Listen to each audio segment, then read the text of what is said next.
Hello भैया दीदी काका काकी बहनी दादा चाची जे भी हमार वीडियो देखत है सबके हम दिल से प्रणाम करत हई। और आप लोगन से आशीर्वाद की कामना करत हई कि आप लोग अपन आशीर्वाद ढेर सारा हमका दी हैं और हमारे वीडियो की ज़्यादा से ज़्यादा सपोर्ट करी हैं। वीडियो की लाइक कर दी हैं, सब्सक्राइब कर दी हैं, नया हुई हैं तो।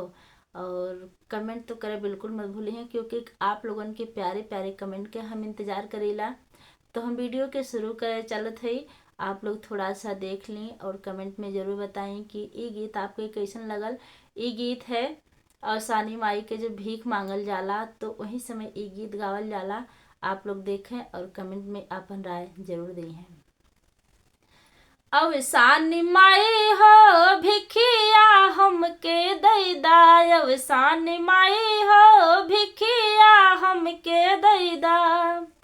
भिखिया में हमके जो सिंहुरा तू देबू, भिखिया में हमके जो सिंहुरा तू देबू।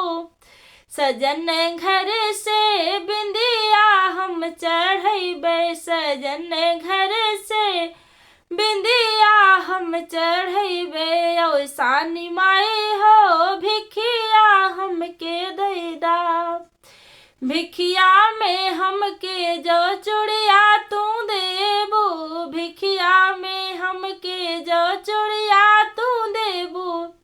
सजन घर से कंगना हम चढ़ैबे, सजन घर से कंगना हम चढ़ैबे। अब सानी माई हो भिखिया हमके दैदा, भिखिया में हमके जो सड़िया तू देबू, भिखिया में हमके जो सड़िया तू देबू। सजन घर से चुनरी हम चढ़ैबे, सजन घर से चुनरी हम चढ़ैबे। अब सानी माई हो